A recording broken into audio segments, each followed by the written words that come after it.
Mein Name ist Thomas Blom, ich bin geschäftsführender Gesellschafter hier bei Haribrot. Haribrot, wir sind Familienunternehmen und backen seit 1688. Und was uns, glaube ich, besonders ausmacht, auch gerade in der Struktur, wir backen eigentlich da, wo die Kunden sind. Das heißt, wir haben 10 Produktionsstätten über Deutschland verteilt und insofern sind wir auch sehr dezentral organisiert. Und was, glaube ich, für mich ganz wichtig war für die Entscheidung, sowas zu tun, wir wissen heute alle, wir kommunizieren ja nicht nur mit der Sprache, sondern auch irgendwie mit dem Körper bei Besprechungen. Und in dem Fall, wo man eben eine schlechte Videoübertragung hat oder eine schlechte Tonübertragung, war es immer eigentlich eine Aufgabe, sich so zu platzieren in den Besprechungen, dass man verstanden wird, dass man gesehen wird. Und das merkt man schon, wenn man also einen Teil des Gehirnes dafür verbraucht, sich zu überlegen, wie man dann eigentlich positioniert wird. Und das ist hier einfach eine andere Situation.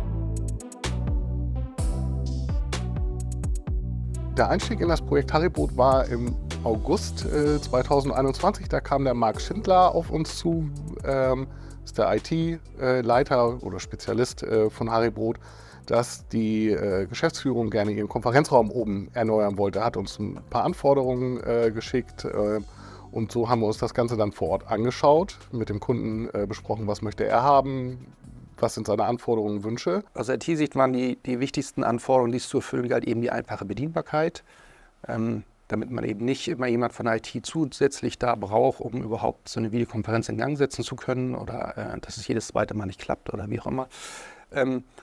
Das Thema Ton, was in der Regel eben bei anderen Videokonferenzsystemen immer ein Thema war, dass man immer mit irgendwelchen Mikros hin und her schieben, hantieren musste, dass man das nicht mehr hat. Und damit im Grunde der Supportaufwand nahezu null ist. Vorteil war ja oder ist ja ganz klar von dem ganzen System, dass man das individuell anpassen kann, auch von der Bedienung, von diesem Bedienpanel, was da ist. Auf individuelle Wünsche wurde angegangen. Wir konnten es an die Telefonanlage anbinden. Das war ein großer Wunsch, der hier im Haus bestand, dass man von da aus auch telefonieren kann.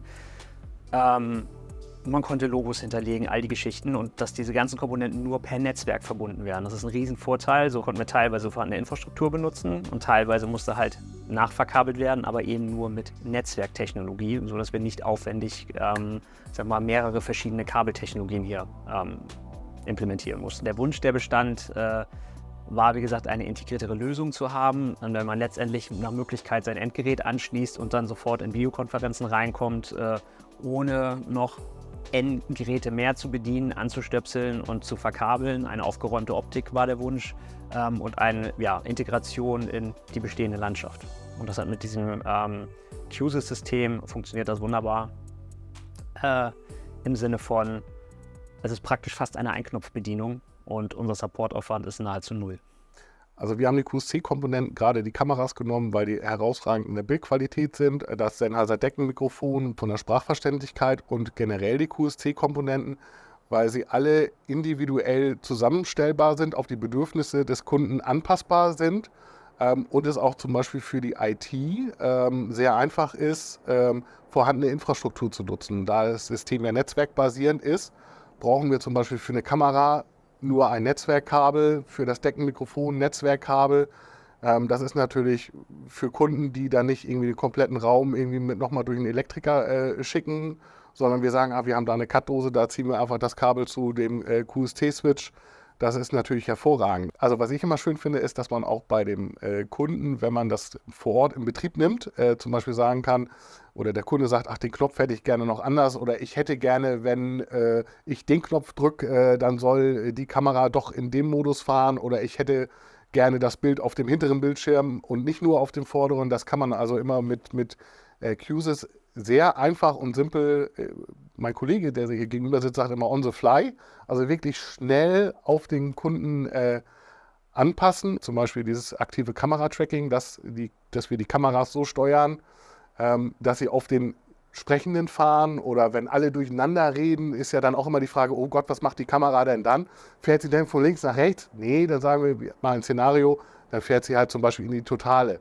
Nicht, Sie müssen sich an das Mediensystem anpassen, sondern wir passen das Mediensystem an Ihre Wünsche und Bedürfnisse an. Tatsächlich wurden wir so hervorragend beraten, dass wir von der Technik im Hintergrund gar keine Ahnung haben, also was da jetzt genau gebaut wurde. Das muss man auch mal ganz klar so sagen. Das ist alles so out of the box.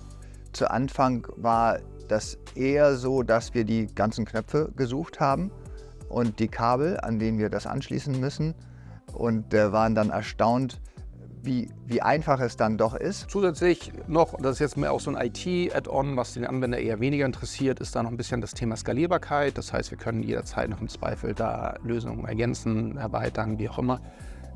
Sodass man nicht, auch das ist manchmal bei anderen Systemen der Fall, sagt, ja, dann müsst ihr nochmal das komplett wegschmeißen und nochmal was anderes kaufen, wenn ihr was anderes wollt oder so. Und hier ist das auch an der Stelle eben ein Stück weit ausbaubar. Die Rückmeldungen aus dem Haus sind hier durchweg positiv. Soll heißen, die Kolleginnen und Kollegen sind sehr begeistert, freuen sich über die einfache Bedienung, die intuitive Bedienung vor allen Dingen. Und das System läuft bis heute praktisch störungsfrei. Und aus Sicht der IT muss man ganz ehrlich sagen, wir haben keinen Supportaufwand mehr mit dem Besprechungsraum und der vorhandenen Technik, was uns auch sehr zufrieden und glücklich macht.